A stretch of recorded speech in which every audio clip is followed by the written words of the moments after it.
Chapter 11. Bruce, Bogtrotter, and the Cake. "How can she get away with it?" Lavender said to Matilda. "Surely the children go home and tell their mothers and fathers. I know my father would raise a terrific stink if I told him that the headmistress had grabbed me by the hair and slung me over the playground fence." "No, he wouldn't," Matilda said. "And I'll tell you why. He simply wouldn't believe you." "Of course he would." "He wouldn't," Matilda said, "and the reason is obvious. Your story would sound too ridiculous to be believed, and that is the Trenchball great secret." "What is?" Lavender asked. Matilda said, "Never do anything by halves if you want to get away with it. Be outrageous. Go the whole hog. Make sure everything you do is so completely crazy it's unbelievable. No parent is going to believe this pigtail story. Not in a million years. Mine wouldn't. They'll call me a liar." "In that case," Lavender said, "Amanda's mother isn't going to cut her pigtails off." No, she isn't," Matilda said. "Amanda will do it herself. You see if she does it." "Do you think she's mad?" Lavender asked. "Who?" "The Trunchbull." "I don't think she's mad," Matilda said. "But she's very dangerous. Being in the school is like being in a cage with a cobra. You have to be very fast on your feet." They got another example of how dangerous the headmistress could be on the very next day. During lunch, an announcement was made that the whole school should go into the assembly hall and be seated as soon as the meal was over. With all the 250 or so boys and girls were settled down in the assembly, the Trunchbull marched onto the platform. None of the other teachers came in with her. She was carrying a riding crop in her right hand. She stood up there on the center stage in her green breeches, with legs apart and riding crop in hand, glaring at the seas of upturned faces before her. "What's going to happen?" Lavender whispered. "I don't know," Matilda whispered back. The whole school waited for what was coming next. "Bruce Brogatoger?" the Trunchbull barked suddenly. "Where is Bruce Brogatoger?" A hand shot up amongst the seated children. "Come up here," the Trunchbull shouted, "and look smart about it." An 11-year-old boy who was decidedly large and round stood up and wobbled briskly forward. He climbed up onto the platform. "Stand over there," the Trunchbull ordered, pointing. The boy stood to one side. He looked nervous. He knew very well he wasn't up there to be presented with the prize. He was watching the headmistress with extremely wary eyes, and he kept edging farther and farther away from her, with little shuffles of his feet, rather as a rat might edge away from a terrier that is watching it from across the room. His plumpy, flabby face has turned gray with fearful apprehension. His stockings hung about his ankles. "This clot," boomed the headmistress, pointing the riding crop at him like a rapper. "This blockhead, this foul crumble, this poisonous bustle that you see before you is none other than a disgusting criminal, a descendant of the underworld, a member of the mafia." "Who, me?" Bruce Brogatoger said, looking genuinely puzzled. "A thief," the Trunchbull screamed. A crook, a pirate, a brang, a rustler." "Steady on," the boy said. Dash it all, headmistress. Do you deny it, you miserable little gumboil? Do you plead not guilty?" "I don't know what you're talking about," the boy said, more puzzled than ever. "I'm telling you what I'm talking about, you suppurating little blister," the Trunchbull shouted. "Yesterday morning, during break, you sneaked like a serpent into the kitchen and stole a slice of my private chocolate cake from my tea tray. That tray had just been prepared for me personally by the cook. It was my morning snack, and as for the cake, it was my own private stock. That was not a boy's cake. You don't think for 1 minute I'm going to eat that filth I gave to you. That cake was made from real butter and real cream. And he, that robber bandit, that safe cracker, that highwayman standing over there with his socks around his ankles, stole it and ate it." "I never did that," the boy explained, turning from gray to white. "Don't lie to me, Brogatotter," barked the Trunchbull. "The cook saw you. What's more, she saw you eating it." The Trunchbull paused to wipe a fleck of froth from her lips. When she spoke again, her voice was suddenly softer, quieter, more friendly, and she leaned towards the boy, smiling. "You like my special cake, chocolate cake, don't you, Brogatotter?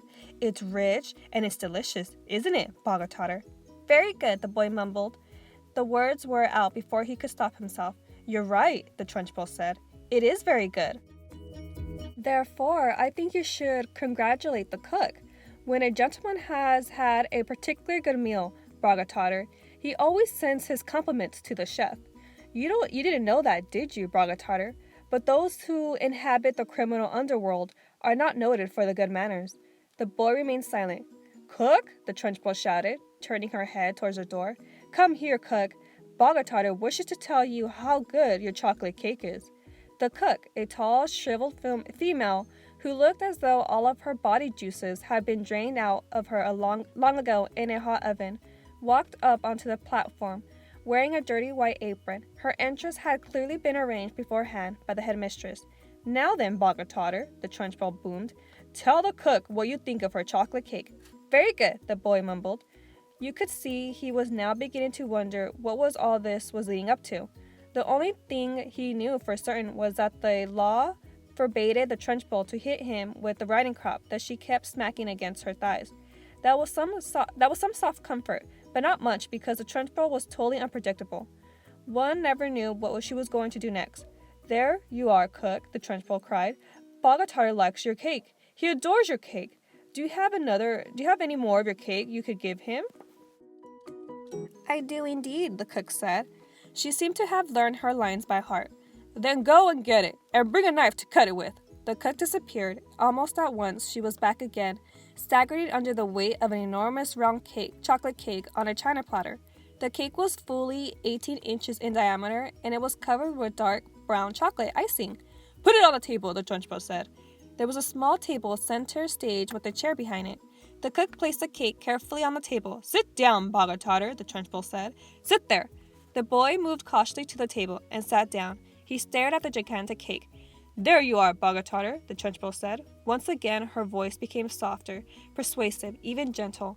It's all for you, every bit of it. As you enjoyed that slice you had yesterday so very much, I ordered the cook to bake you an extra large one, all for yourself. Well, thank you, the boy said, totally bemused. Thank cook, not me, the Trunchbull said. Thank you, cook, the boy said. The cook stood there, like a shriveled bootlace, tight-lipped, implacable, disapproving. She looked as though her mouth was full of lemon juice. Come on, then, the Trunchbull said. Why don't you cut yourself a nice, thick slice and try it? What now? The boy said, cautious. He knew there was a catch in this somewhere, but he wasn't sure where. Can I take it home instead? He asked. That would be impolite, the Trunchbull said, with a crafty grin. You must show Cookie here how grateful you are for all the trouble she's taken. The boy didn't move. Get on with it, the Trunchbull said. Cut a slice and taste it. We haven't got all day. The boy picked up the knife and was about to cut into the cake when he stopped. He stared at the cake, then he looked up at the Trunchbull, then at the tall, stringy cook with her lemon juice mouth. All the children in the hall were watching tensely, waiting for something to happen. They felt certain it must. The Trunchbull was not a person who would give someone a whole chocolate cake to eat just out of kindness. Many were guessing that it had been filled with pepper or castor oil or some awful, foul-tasting substance that would make the boy violently sick. It might even be arsenic, and he would be dead in 10 seconds flat. Or perhaps it was a booby-trap cake, and the whole thing would blow up the moment it was cut, taking Bruce Bogatar with it. No one in the school put it past the Trunchbull to do any of these things. I don't want to eat it, the boy said. Tasty little brat, the Trunchbull said. You're insulting the cook. Very gingerly, the boy began to cut a thin slice of the vast cake. Then he levered the slice out. Then he put down the knife and took the sticky thing in his fingers and started very slowly to eat it. Is it good, isn't it? The Trunchbull asked. Very good, the boy said, chewing and swallowing. He finished the slice. Have another, the Trunchbull said. That's enough, thank you, the boy murmured. I said, have another, the Trunchbull said, and now there was an altogether sharp edge to her voice. Eat another slice. Do as you are told. I don't want another slice, the boy said. Suddenly the Trunchbull exploded. Eat, she shouted, beating her thighs with the riding crop. If I tell you to eat, you will eat. You wanted cake, you stole cake, and now you've got cake. What's more, you're going to eat it. You did not leave this platform. Nobody leaves this hall until you have eaten the entire cake that is sitting there in front of you. Do I make myself clear, Bogatar? Do you get my meaning? The boy looked at the Trunchbull. Then he looked down at the enormous cake. Eat, eat, eat, the Trunchbull was yelling. Very slowly, the boy cut himself another slice and began to eat it. Matilda was fascinated. Do you think he can do it? She whispered to Lavender. No, Lavender whispered back. It's impossible. He'd be sick before he was halfway through. The boy kept going. When he had finished the second slice, he looked at the trench bowl, hesitating. "Eat," she shouted. "Greedy little thieves who like to eat cake must have cake. Eat faster, boy. Eat faster. We don't want to be here all day. And don't stop like you're doing now. Next time you stop before it's all finished, you'll go straight into the chokey, and I shall lock the door and throw the key down the well." The boy cut a third slice and started to eat it. He finished this one quicker than another two, and when that was done, he immediately picked up the knife and cut a next slice. In some particular way, he seemed to be getting into his stride. Matilda, watching closely, saw no sign of distress in the boy yet. If anything, he seemed to be gathering confidence as he went along. "He's doing well," she whispered to Lavender. "He'll be sick soon," Lavender whispered back. "It's going to be horrid." When Bruce Bogatotter had eaten his way through half of the entire enormous cake, he paused just for a couple of seconds and took several deep breaths. The Trunchbull stood with hands on hip, glaring at him. "Get on with it," she shouted. "Eat it up." Suddenly the boy let out a gigantic belch, which rolled around the assembly hall like thunder. Many of the audience began to giggle. "Silence!" shouted Trunchbull. The boy cut himself another thick slice and started eating it fast. There were still no signs of flagging or giving up. He certainly did not look as though he was about to stop and cry out, I can't eat anymore, I'm going to be sick."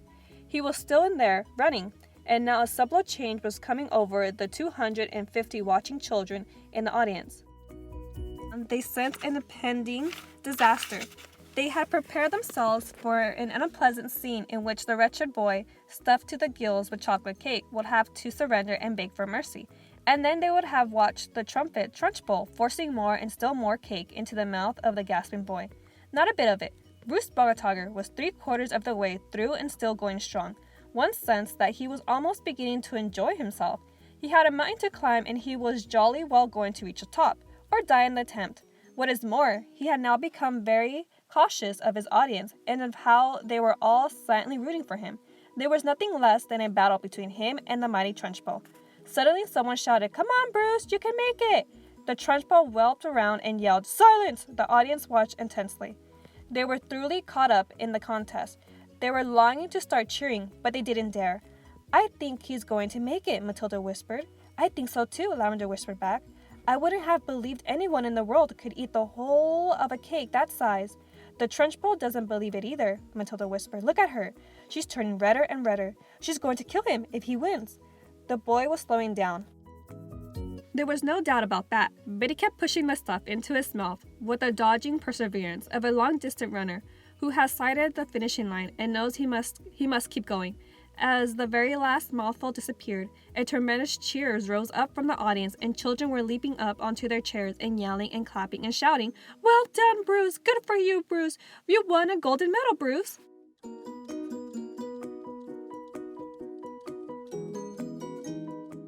The Trunchbull stood motionless on the platform. Her great horsey face has turned the color of a molten lava, and her eyes were glistering with fury. She glared at Bruce Bogatotter, who was sitting on his chair like some huge overstuffed grub, repellent, cocked-moose, unable to move or to speak. A fine sweat was bending his forehead, but there was a grin of a triumph on his face. Suddenly the Trunchbull lunged forward and grabbed the large empty china platter on which the cake has rested. She raised it high in the air and brought it down with a crash right on top of the wretched Bruce Bogger's head, and pieces flew all over the platform. The boy was now so full of cake he was like a sack full of wet cement, and you couldn't have hurt him with a slender hammer. He simply shook his head a few times and went on grinning. "Go to the blazes!" screamed the Trunchbull, and she marched off the platform, followed closely by the cook.